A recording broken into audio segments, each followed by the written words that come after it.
Entonces, Jorge, si quieres, hoy es la sesión sobre Así no es y no es normal de Viri Ríos, Ray Campos, del cuerpo académico. Entonces, si quieren, lo puedes empezar. No sé si tienes algo que compartir, sí, porque me lo mandaste. Sí, gracias, Mauricio. Son 20 minutos, ¿verdad? Para compartir, Más o menos, sí, sí, más o menos. aprox.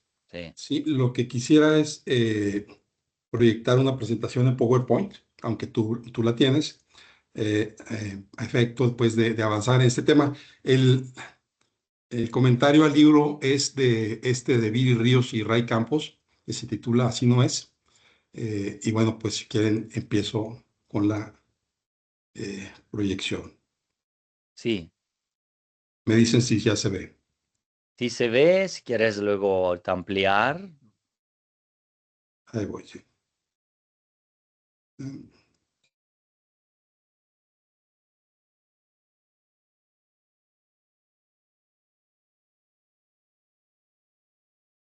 Mm, mm. Ahí estamos, ¿verdad? Bueno, es la comentario en la lectura de este libro que fue publicado en el año pasado, en julio, entiendo, y un poco pues es añadir elementos ignacianos al, a esta presentación, ¿verdad? Entonces, ¿qué significa añadir elementos ignacianos? Pues que es una lectura, digamos, en clave de justicia y en clave de esperanza de este texto, ¿verdad? Empiezo. Eh, Me evocó esta invitación a un programa, un proyecto, una iniciativa que tiene la UAM Azcapotzalco, que se titula Cuéntame un libro. En la postal que aparece ahí en pantalla, pues es este libro de la Nobel de Literatura, ¿verdad? Svetlana Alexievich, El fin del Homo Soviéticos. Bueno, algo así es lo que voy a intentar hacer el día de hoy con ustedes, contarles un libro, este de Así no es, de Viri Ríos y Ray Campos. Eh, En los ejercicios espirituales, Ignacio Loyola habla de esta meditación, ¿verdad? De dos banderas. Y lo que quiere decir con esta meditación de dos banderas es que, pues hay de dos, como decimos en México, hay de dos sopas, ¿verdad? O estás a favor o estás en contra, o juntas o desparramas. Algo así pasa con este tema de los mitos, como les llaman la autora y el autor, pues o nos dedicamos a robustecer los mitos y perpetuarlos, o nos dedicamos a desmitificarlos, ¿verdad? En esta lámina, bueno, estamos viendo los 6 primeros mitos, los redacté de manera afirmativa, es decir, se lee, lo que se lee es el mito, ¿verdad? El primero dice, de nada sirve subir el salario mínimo porque los precios suben igual o más. El siguiente es, a la gente no la tratan mejor cuando se ve que tiene dinero. El tercero, las personas no son discriminadas o tratadas de forma diferente por su tono de piel. Si la economía crece, la pobreza se reduce. La desigualdad no es uno de los principales problemas del país. 6, para reducir la pobreza no se debe evitar que unos pocos tengan mucho. Es decir, vamos viendo temas torales, ¿verdad? De salario, de discriminación, de desigualdad, de crecimiento económico. Y bueno, la autora y el autor, con base a estos ítems, elaboraron una encuesta que ahorita les comento cómo fue aplicada. Esta otra cita de Ignacio Yacuría, pues que también nos invita a hacernos cargos de la realidad, a cargar con la realidad y a encargarnos de la realidad, es decir, este, eh, que apliquemos la inteligencia, el compromiso, la compasión y el compromiso a efecto pues de generar un cambio social. Es como 3 momentos. Creo que a ratos en trabajo académico nos quedamos en el primer momento, ¿no? En el trabajo intelectual, que Ellacuría llama momento neoético. Pues sí, analizamos la realidad, la comprendemos, pero nos faltarían como 2 pasos más que dar la compasión, el momento ético, y buscar comprometernos para un cambio social, que es este momento práctico a que se refiere Ellacuría.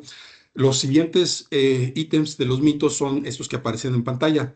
7, los que reciben programas sociales luego no quieren trabajar, se dicen. 8, los que reciben programas sociales se lo gastan principalmente en tonterías y dejan de trabajar. 9, los estados, las entidades ricas no deben apoyar con dinero a los estados pobres, ¿verdad? Cada quien se rasque con sus uñas.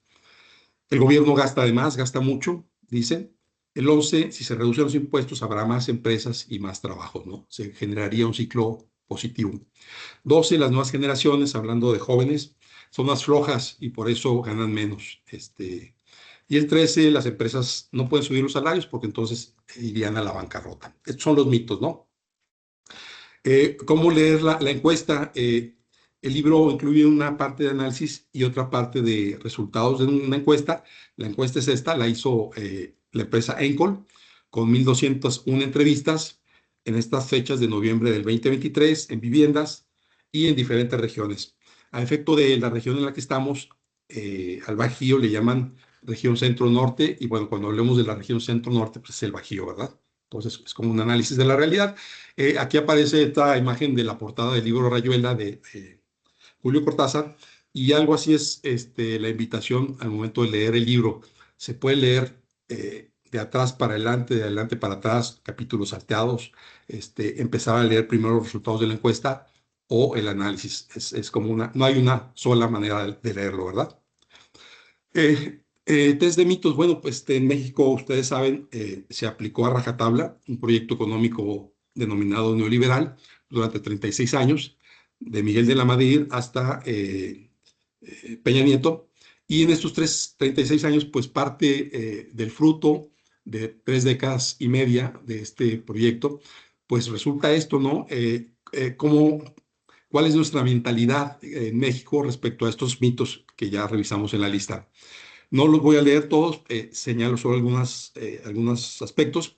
Si se fijan, este es el resultado general, es decir, de todo lo que resultó, esta es la síntesis. La región que más cree en estos mitos es el Bajío, aparece ahí señalada con un recuadro rojo, con un 8,2, ¿no? Entonces es una mentalidad, digamos, que está muy presente de creernos estos mitos y de decir, bueno, sí, los pobres son pobres por flojos, ¿verdad? Los jóvenes son pobres o no tienen casa porque no quieren, ¿no? Entonces, en la región del país donde más se creen estos mitos es precisamente donde estamos. Hablando de generaciones, los autores utilizan esas clasificaciones de generación Z, Millennial, X y Boomer. Las generaciones que más se creen los mitos son precisamente estudiantes, nuestros estudiantes de 18 a 26 años y nuestros profesores de 27 a 42 años, profesores jóvenes, ¿no? Es decir, pues, te hablan de ninis o te hablan de que no se deben dar ayudas sociales porque pues, que se pongan a trabajar, ¿verdad? Es decir, por la región y por los cortes generacionales, esto tiene que ver directamente con nuestro trabajo, ¿verdad? Aquí aparece una cita de los ejercicios que dice Ignacio Loyola, Subangelo Lucis, ¿no? Bajo la apariencia de ángel de luz. Pues, aunque los autores hablan de mitos, en realidad yo creo que tendrían que hablar de ideología, ¿no? De una ideología ultraliberal asociada a este proyecto. Pues también aquí nada más comento que hablando de partidos políticos, el dato no es menor, aquellas personas que votan por Movimiento Ciudadano y por el PAN son quienes más se creen los mitos, ¿no? Entonces, bueno, pues ahí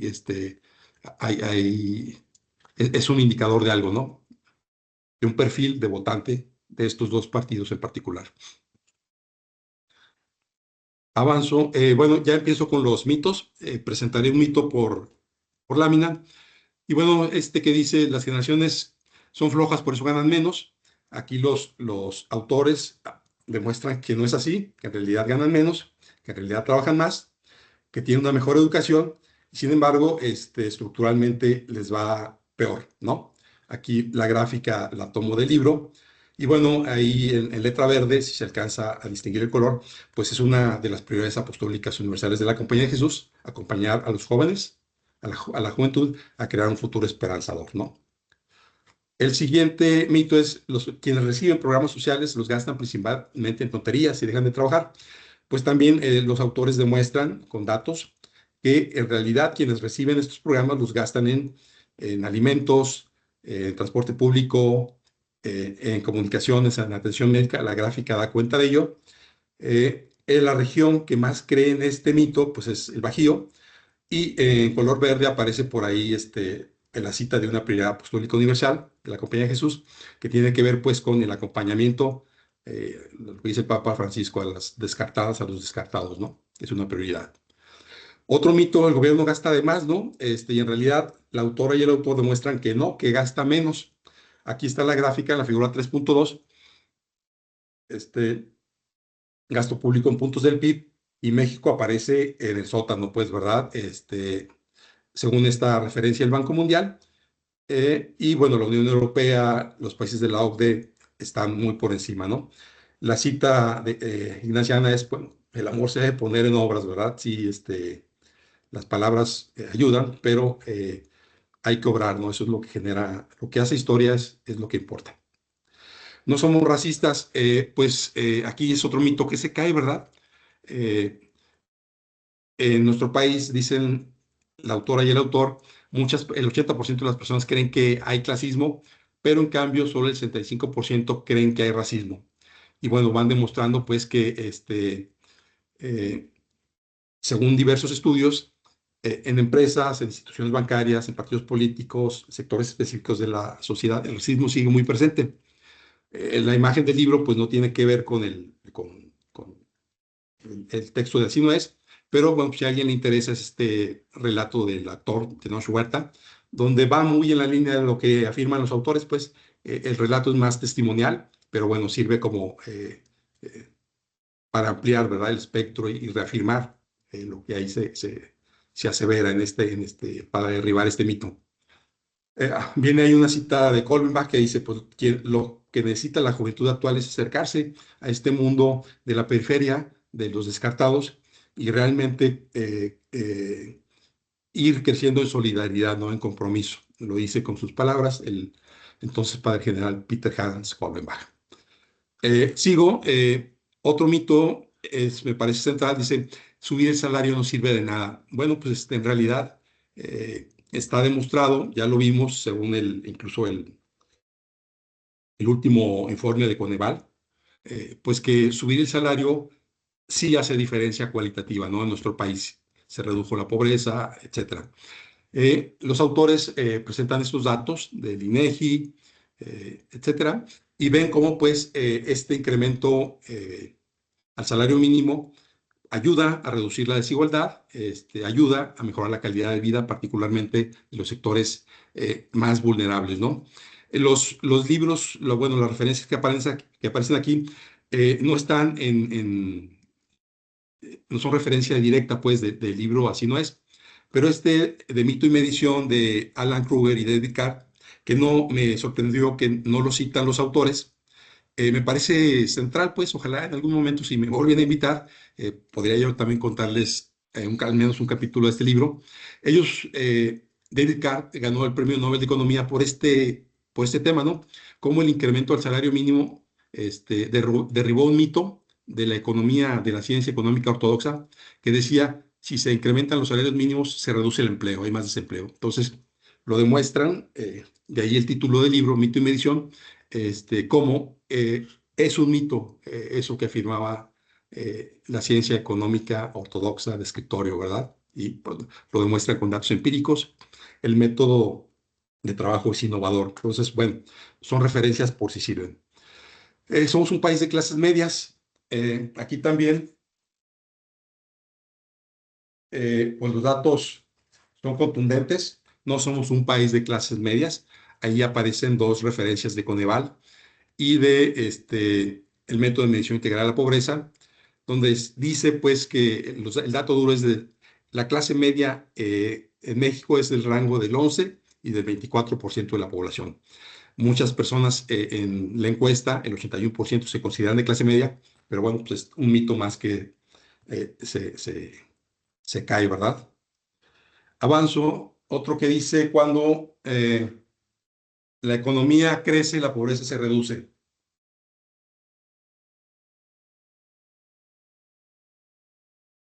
Ahí voy.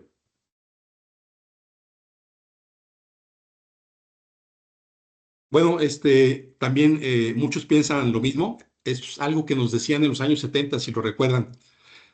Lo importante es que haya crecimiento económico y ya con crecimiento económico, la mano invisible del mercado se va a encargar de distribuirlo. Lo que hemos visto y lo que ha demostrado, aparte, Naciones Unidas y Oxfam, pues es que en realidad la riqueza se ha concentrado en el 1%, en el 10%, en el 20% superior de la población. De tal manera, pues, que es un mito asociar directamente crecimiento económico con reducción de la pobreza, pues, ¿verdad? Los datos aquí están referidos. Lo que sí es verdad, dicen los autores, es que cuando hay recesión económica, la pobreza aumenta. Es decir, está en duda, se pone en duda esta afirmación de que cuando la economía crece, la pobreza se reduce, pero no hay duda de que cuando hay recesión económica, la pobreza aumenta, ¿verdad? El norte paga impuestos y el sur es flojo, es otro mito también. Eh, por ejemplo, aquí hacen eh, una referencia, la gráfica que aparece ahí, dice, en el norte se tienen ingresos superiores al sur, pero si se comparan personas con ingresos similares, ambas regiones pagan la misma proporción de ingresos, ¿no? Es decir, norte y el sur, se ve como las dos gráficas van de la mano, ¿no? En los distintos segmentos, ¿no? Pobres, clase media y alta. Entonces, en realidad lo que dicen los autores son vocaciones económicas diferentes, por lo tanto, no cabría, pues, es riesgoso hacer esta afirmación, ¿no? Eh, por ejemplo, dice la tasa de informalidad es mayor en el sur, dado que existen las condiciones en cuanto a estructura productiva que empujan a que así sea y ello repercute en la recaudación. Y además dicen, pues las personas que están en la economía informal, quienes están así, pues sí pagan impuestos, ¿no? Del IVA, del IEPS, etcétera. Otra mito dice, para atraer la inversión hay que reducir los impuestos. El 67% de las personas lo creen. Y de acuerdo a estos resultados de la encuesta del Banco Mundial, hay como más recursos antes de la, de la reducción de impuestos que atender, y eso genera un ciclo económico positivo, ¿no? Como son eh, generación de talento y la capacidad de las y los trabajadores, estabilidad macroeconómica, políticas y de marco regulatorio. Y los bajos impuestos en esta figura 9.2 que aparece ahí quedan en séptimo lugar, ¿verdad? No al final, pero casi al final. Es decir, hay mucho más que hacer antes de aplicar la receta de reducir impuestos para atraer inversión. Otro mito, ya no se puede subir el salario. Eh, bueno, aquí también hay dos láminas. Eh, un 27%, es decir, una de cada tres personas creen en este mito, que si se suben los salarios, las empresas quiebran, ¿verdad? Sin embargo, si se revisa el incremento salarial en la zona fronteriza de México con el resto del país, se ve que el empleo se ha incrementado más el salario en la zona fronteriza y el incremento del empleo es casi el mismo, ¿no? Es decir, el incremento del salario en la zona fronteriza en los últimos años ha sido del 170% y en el resto del país 79%. Sin embargo, el, el empleo que se ha generado es casi igual en ambas zonas. Pues bueno, entonces, pues un mito más que se cae, ¿no? Y bueno, dice, hay una pregunta, ¿las empresas pueden continuar subiendo el salario? Pues la gráfica que aparece aquí, la 10.3, dice, la mayoría de las empresas en México tienen ganancias anormalmente altas para los dueños del capital, por lo tanto, sí hay una brecha que permita incrementar el salario, pues, ¿no? Ahí, en la gráfica se ve a México en comparación con países de América Latina, del mundo y de la OPE, ¿no? Y es la diferencia abismal. Este, eh, en la distribución del ingreso y la economía entre trabajadores y dueños del capital en México, el pago a trabajadores es del 36% y a capital, pago a dueños es del 64%, ¿no? Y en la OCDE es para el capital 43% y trabajadores 57%. Entonces, pues no, ahora sí que no es normal. La desigualdad es uno de los principales problemas del país. Afortunadamente, el 76% de los mexicanos piensa que sí es el problema. Sin embargo, pese a lo anterior, no, como que no alcanzamos a conectar en México de que la pobreza tiene que ver con la desigualdad, ¿no? Dice aquí el dato. Pese a lo anterior, no todas las y los mexicanos saben que para reducir la pobreza se debe atacar la desigualdad. Solo el 47% de las y los mexicanos creen que para reducir la pobreza se debe evitar la desigualdad. Como este binomio desigualdad que genera pobreza y ese conecta entre pobreza y desigualdad no nos queda tan claros a los mexicanos, a las y los mexicanos, y es importante pues como hacerlo evidente, ¿no? Eh, y, bueno, las evidencias científicas, aquí se cita a un subdirector del Fondo Monetario Internacional, en algunos estudios, pues son contundentes, ¿no? La desigualdad es un problema en sí mismo porque reduce la capacidad de un país para desarrollarse, en muchos sentidos. En fin, este ya es el último mito. Y como colofón, pues decir, muy interesante el trabajo. A mí me hubiera gustado también, o creo que hay más material, mayor material para seguir desmitificando, como estos, ¿verdad? Señalaron 3 ítems. Esto de que los trabajadores y las trabajadoras de México no son productivos, por lo tanto su salario es bajo. Entonces, si son productivos, se les aumenta. Esto lo he escuchado a algún empresario y tú dices, bueno, pues desde tu eh, ser empresario, te lo entiendo, ¿verdad? Pero yo creo que es un mito. Este otro, los sindicatos son una mafia, por lo tanto deben evitarse. Aquí da para un capítulo, ¿no? Ver cómo los sindicatos ayudan pues a reducir la pobreza, la desigualdad y mejorar las condiciones de vida de la clase trabajadora. Y esto de que los derechos humanos están garantizados por la Constitución y que no hay que luchar para que se respeten. Hasta aquí llego, ya cumplí los 20 minutos. Muchas gracias. Muchísimas gracias, Jorge. Digo, también muy preciso con los tiempos y todo. Aquí somos flexibles en caso, pero lo podemos dejar para la discusión, ya ahí sin límites, todo lo que quisiéramos expresar. Entonces creo, dejamos la palabra a Otón para la segunda parte, a reservas de estos 2 minutos iniciales. Ahorita detengo grabación y luego ya desatamos, estamos anotando en el chat ya los temas candentes. Entonces, bueno, luego desatamos más el debate. Entonces te dejo la palabra, Otón, y me dices cuándo vuelvo a grabar.